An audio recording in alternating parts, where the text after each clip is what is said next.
जय हिंद दोस्तों, आशा करता हूँ कि आप लोग अच्छे होंगे, बढ़िया से होंगे। आज जो हमारा थंबनेल देख के आप समझ चुके होंगे कि हम किस विषय पे इसमें बात करने वाले हैं वीडियो के अंदर। तो आज का जो विषय है उसमें जो हम लोग आयुष्मान सीएपीएफ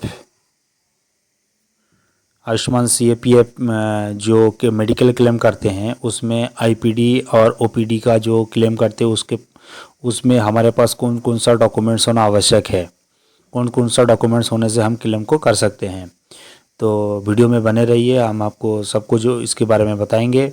दोस्तों, आपसे निवेदन है कि अगर आप हमारे चैनल पे नए हैं तो चैनल को सब्सक्राइब कर दें, प्लीज़ हमें थोड़ा सपोर्ट करें और वीडियो को लाइक शेयर कमेंट ज़रूर करिएगा कौन कहाँ से इस वीडियो को देख रहे हैं। तो दोस्तों चलिए शुरू करते हैं और वीडियो को ज़्यादा से ज़्यादा शेयर करिएगा। तो चलिए वीडियो को शुरू करते हैं। इस विषय में जो भी डॉक्यूमेंट्स हमें चाहिए उस डॉक्यूमेंट्स को आपको दिखाते हैं हम क्या क्या डॉक्यूमेंट्स होना चाहिए और किस किस का इसमें साइन होना चाहिए और कैसे इसको हम मतलब भर सकते हैं।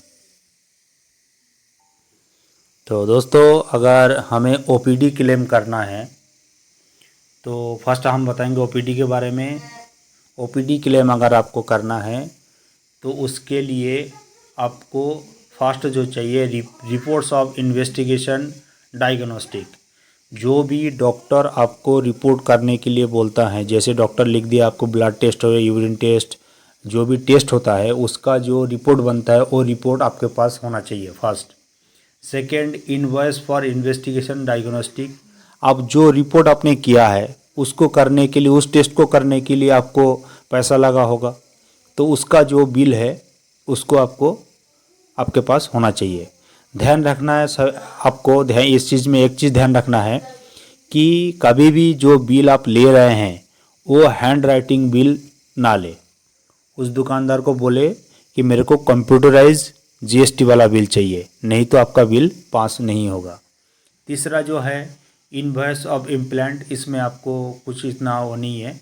फोर्थ में आता है रेफरल स्लिप, बहुत ज़रूरी है ये आपको रेफरल स्लिप बहुत ही ज़रूरी है। डॉक्टर का जो आयुष्मान कार्ड का जो रेफ़र कराते हैं आपका यूनिट से, चाहे किसी आपका घर के नज़दीक किसी और फोर्स का जो सीएपीएफ हॉस्पिटल के डॉक्टर बैठते हैं, या तो आपका जो घर के नज़दीक डिस्ट्रिक्ट हॉस्पिटल है या कोई स्वास्थ्य केंद्र है, वहाँ से आपको रेफरल स्लिप आपको लेना पड़ेगा, ये होती आवश्यक है। 5 नंबर है पिक्चर बारकोड में इम्प्लांट्स, इसका कोई खास महत्व नहीं है। डॉक्टर प्रेस्क्रिप्शन 6 नंबर पे जो आता है डॉक्टर की प्रेस्क्रिप्शन, ये प्रेस्क्रिप्शन आपको रखना है। डॉक्टर ने क्या टेस्ट लिखा था, क्या दवा लिखा था, सारे उस प्रेस्क्रिप्शन के ऊपर लिखा रहता है, तो इस प्रेस्क्रिप्शन को आपको रखना चाहिए। इनवॉइस ऑफ फार्मेसी बिल, उसके बाद जो दवा डॉक्टर ने आपको लिखा है वो दवा भी जब आप ले रहे हैं, जिस दुकान से ले रहे हैं उसको बोलिए भाई साहब मेरे को जीएसटी वाला बिल चाहिए, कंप्यूटराइज बिल चाहिए। ये बिल आपको वहाँ पर सबमिट करने के लिए आपको चाहिए। अगर आप हैंड राइटिंग बिल ला रहे हैं, जीएसटी नंबर लिखा हुआ है लेकिन हैंड राइटिंग बिल है, कई बार उसके ऊपर भी क्लेम आ जाते हैं, मतलब रिजेक्शन आ जाते हैं कि ये बिल नहीं चलेगा, तो आपको कंप्यूटराइज जीएसटी बिल चाहिए। ध्यान में रखिए इस चीज़ को। उसके बाद एडमिनिस्ट्रेशन अप्रूवल ऑफ सेल्फ, इसका कुछ नहीं है। बाकी है इनवॉइस अदर्स। अच्छा, ये 8 नंबर में एडमिनिस्ट्रेटिव अप्रूवल ऑफ सेल्फ, इसका तो कुछ है नहीं है, लेकिन इसमें एक चीज़ आपको है, यहाँ पर एक ऑप्शन मेरे से छूट गया हो या नहीं लिख पाया हूँ मैं। जो आपका पेशेंट होगा, चाहे आप खुद हो या आपका कोई भी जो डिपेंडेंट है, जैसे कि बच्चे, बीवी बच्चे या माँ बाप का, जो उनका आयुष्मान कार्ड अपलोड करना है यहाँ पर, उसका आयुष्मान कार्ड भी यहाँ पर अपलोड करना पड़ेगा। लास्ट 9 नंबर पे आता है इनवॉइस ऑफ आधार। अगर आदर्स कोई डॉक्यूमेंटेशन है, बिल है, जैसे कि मान के चलिए आप किसी डॉक्टर को दिखाया, उसको डॉक्टर का फीस लगा 500 रुपये, तो जिस डॉक्टर को आप दिखा रहे हैं वहाँ से काउंटर से बात करके जो डॉक्टर ने 500 रुपये आपसे लिया हुआ है उसका भी एक बिल ले लीजिए, तो आदर्स में उस बिल को आप सबमिट कर सकते हैं। लेकिन आदर्स का और भी कुछ आदर्स में जो आईपीडी है उसमें जो बिल भरते हैं उनको पता है, आदर्स में और भी कुछ डाला जा सकता है। लेकिन जो कागज़ आपको चाहिए उस कागज़ के बारे में मैं बता रहा हूँ, वो आपको यहाँ पर आप लेके इसको आदर्स में सबमिट कर सकते हैं। या तो कोई ऐसा चीज़ लगा जैसे कि आपका कोई हड्डी का पेशेंट है, उसका आपका कमर का बेल्ट बेल्ट लेना पड़ा या कुछ ऐसे सामान लेना पड़ा कि वो अदर्स बिल में उसको आप ऐड कर सकते हैं। तो यहाँ तक यहीं तक ही था ये ओपीडी क्लेम वाला। अब आपको हम बताएंगे कि आईपीडी क्लेम, जो पेशेंट हॉस्पिटल में एडमिट होते हैं उनको जब रिवर्समेंट भरा जाता है उसके लिए क्या क्या चाहिए।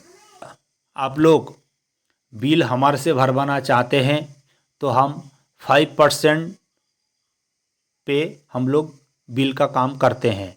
जितने का टोटल बिल होगा, जैसे मानिए आप मेरे से भरवा रहे हैं, आज आपने डॉक्यूमेंट्स भेजा इतना हज़ार का बिल, तो उतने का 5% हम बिल में लेंगे। अब कितना पैसा पास होगा हम नहीं बता पाएंगे, क्योंकि जो सरकारी रेट है, जो आयुष्मान या सीजीएस का जो पैनल में जो रेट है उसी रेट के ऊपर हमें पैसा मिलता है। अगर मान के चलिए कोई दुकान पे ईसीजी का 200 रुपये है लेकिन सरकारी पैनल में 120 रुपये है, शायद, मेरे को कंफर्म नहीं है, मैं सुना था 120 रुपये है, तो वो 200 रुपये नहीं मिलेगा आपको, 120 ही रुपये मिलेगा। तो हम लोग फाइनल बिल का 5% लेते हैं। बिल भरने के बाद आपको पेमेंट करना है। ये मत बोलना कि जब पैसा आएगा तब हम पेमेंट करेंगे, हम ऐसा काम नहीं करते। अगर नहीं भरवाना है तो कोई बात नहीं, अगर भरवाना है तो आप हमारे से भरवा सकते हैं। हम व्हाट्सएप में नंबर दे दिए हैं आप वीडियो के अंदर, वहाँ आप हमारे साथ कांटेक्ट कर सकते हैं। और बिल एक बार भरने के बाद जब तक बिल पूरा क्लियर नहीं होगा तब तक जो भी उसमें क्वारीज आएगा, रिजेक्शन आएगा, उस क्वारीज के अंदर जो भी डॉक्यूमेंट्स मांगा जाएगा वो आपको प्रोवाइड करना है। और आप हमें व्हाट्सएप द्वारा या फ़ोन द्वारा बताएंगे कि सर ये रिजेक्शन आया है, ये डॉक्यूमेंट्स हमने आपको भेज दिया है, और रिजेक्शन का जो डॉक्यूमेंट्स आपको अपलोड करना है हम उसको अपलोड कर देंगे। जब तक इस बिल कंप्लीट नहीं होगा तब तक आपको फ्री सेवा उसमें मिलता रहेगा, लेकिन जब फर्स्ट बार हम उसको भरेंगे तो हम उसका 5% लेते हैं। तो दोस्तों अब आपको हम बताएंगे कि आईपीडी क्लेम के लिए क्या क्या डॉक्यूमेंट्स चाहिए। फर्स्ट डॉक्यूमेंट से डिस्चार्ज समरी। अगर पेशेंट को हॉस्पिटल से रिलीज़ किया गया है तो उसी टाइम आप हॉस्पिटल वालों से एक डिस्चार्ज समरी या डिस्चार्ज सर्टिफिकेट ले लेंगे। अगर किसी कारणवश खुदा ना खास्ता अगर पेशेंट को मौत हो जाता है तो डिस्चार्ज सर्टिफिकेट की जगह आपको डेथ सर्टिफिकेट को वहाँ पर लगाना पड़ेगा। दूसरा नंबर है रिपोर्ट ऑफ इन्वेस्टिगेशन डायग्नोस्टिक, वही है जो फर्स्ट में आपको बताया ओपीडी में। तीसरा number investigation of invoice of investigation diagnostic, तो वही है जो रिपोर्ट बनाने के लिए जो आपका बिल भरा होगा उसका जो इनवॉइस है वो चाहिए। Hospital bill invoice for implant hospitalization charge. Hospital bill implant hospitalization charge के यहाँ आपको एक आईपी सामरी हॉस्पिटल से लेना है, उसका डेमो मैं वीडियो के अंदर दिखाऊंगा, आप देखते रहिए। और फाइनल आपको जो उसको फाइनल सबमिट बिल भी बोला जाता है, उसमें लिखा होता है आईपी सामरी, तो उसको मैं पूरा डिटेल्स आपको मैं दिखाऊंगा। 5 नंबर है hospital bill charges hospital public charges hospital, तो इसका भी एक समरी होता है, वो भी मैं आपको वीडियो के अंदर दिखाऊंगा। अच्छा, यहाँ पर एडमिनिस्ट्रेटिव अप्रूवल फॉर सेल्फ, और 7 नंबर पे हैं सर्टिफिकेट ऑफ इमरजेंसी ट्रीटमेंट। यहाँ पर जो भी जिसको भी आप हॉस्पिटल में एडमिशन किए होंगे उसको अचानक कोई इमरजेंसी हुआ होगा तभी आप हॉस्पिटल में एडमिट किए होंगे उसको, तो सर्टिफिकेट ऑफ इमरजेंसी ट्रीटमेंट, तो डॉक्टर से आप एक इमरजेंसी सर्टिफिकेट ले लेंगे जिस डॉक्टर के अंदर उसका इलाज चल रहा है, तो उनको बोल के जिस डेट में आपने एडमिशन कराया है उस डेट का आपको एक इमरजेंसी सर्टिफिकेट लेना है। अगर पेशेंट को पहले से ही प्लानिंग करके कोई आप ऑपरेशन वगैरह करवा रहे हैं, उस कारण में उस सिचुएशन में आप रेफरल स्लिप बना के लाए होंगे तो उसको डाल सकते हैं आप, नहीं तो आपको यहाँ पर इमरजेंसी सर्टिफिकेट ही लगाना पड़ेगा, इमरजेंसी सर्टिफिकेट यहाँ पर लगाना पड़ेगा। तो आपको मैं अभी दिखा रहा हूँ कि जो आईपी समरी और हॉस्पिटल चार्जेस बिल का जो मैं डेमो एक वीडियो मतलब एक रिपोर्ट आपको दिखाने वाला था, उसको मैं दिखा रहा हूँ। आप लोग वीडियो में बने रहिए। तो दोस्तों आप यहाँ पर देख पा रहे होंगे, एक सामरी आपके सामने मैं लेके आया हूँ, जिसका ये देखिए आईपी समरी कैश बिल बोल के लिखा हुआ है। तो ये जो जिसका बिल था, मैं उनका पेशेंट का नाम हॉस्पिटल नाम को आपको नहीं दिखा सकता। और इसमें ऊपर देखिए CIN नंबर बोल के जो नंबर लिखा हुआ है एक, ये मतलब GST का होता है, ये कि हर हॉस्पिटल का CIN नंबर होता है। तो बिल के ऊपर GST नंबर या CIN नंबर लिखा हुआ होना चाहिए। बाकी ये जो आईपी समरी कैश बिल है, इसको देखिए, इस कैश बिल के अंदर आईपी समरी के अंदर आपको पूरा डिटेल्स लिखा हुआ होता है कि पेशेंट का जो हॉस्पिटल का चार्ज लगा है, किस पे कितना चार्ज लगा है। जैसे डाइट कंसल्टेशन चार्ज है, जो डाइट का कंसल्टेशन चार्ज है वो कितना लिया, 110 रुपये लिया है उन्होंने। ICU में कितना लगा, मेडिकल इक्विपमेंट चार्ज कितना था, पल्स ऑक्सीमीटर का कितना चार्ज है, रजिस्ट्रेशन चार्ज कितना है, स्पेशल इक्विपमेंट चार्ज कितना है, कंसल्टेशन चार्ज कितना है, नर्सिंग चार्ज कितना है, ऐसे करके पूरा ये देखिए। फार्मेसी राउंड ऑफ फिगर कितना है, बायोकेमिस्ट्री का कितना बिल आया है, OT स्टाफ चार्ज कितना था, अच्छा ये रूम बेड चार्ज कितना था। ये सारे मतलब जो हॉस्पिटल के अंदर जब पेशेंट एडमिट होता है, तो जो जो चीज़ उनको लगता है या ऑपरेशन किया होगा, जो जो चीज़ उनको लगता है, सारे बिल इस आईपी समरी बिल के अंदर होता है। तो इस आईपी समरी बिल लेना ना भूले। बिना आईपी समरी बिल का आपका जो रिवर्समेंट है वो कभी पास नहीं होगा, बार बार रिजेक्शन मतलब उसमें आता रहेगा। अब मैं आपको बताऊंगा जो हॉस्पिटल चार्ज का फाइनल बिल था, उसको आप कैसे लेंगे, उसका डेमोस्ट्रेशन में दिखा रहा हूँ। आप ये जो बिल देखिए, इसमें भी CIN नंबर लिखा है, इसमें लिखा हुआ है बिल रिसिप्ट। इसमें खाली एक बिल बना के दिया है उन्होंने कि इनका टोटल अमाउंट, बिल अमाउंट देखिए 80,088 रुपये टोटल का बिल है। तो ये जो बिल है ये ऑपरेशन के दौरान जो ऑपरेशन इक्विपमेंट और दवाई लगा होगा वो है। लेकिन इससे ऑपरेशन होने से पहले अगर आपको कोई और खर्चा होता है, उसका बिल आपको अलग से मिलेगा, वो भी आपके साथ में रखना है।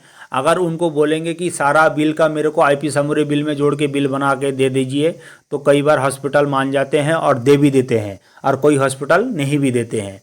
तो उसके लिए आपको उसी हिसाब से अगर जो खर्चा हुआ ऑपरेशन का वो बिल अगर देते हैं तो वो रख लीजिए। बाकी जो बिल है पहले का, इस बिल से पहले का जो भी मेडिकल बिल या जो भी आपने रिपोर्ट्स वगैरह करवाया जो बिल है, उसका अलग से रख लीजिए।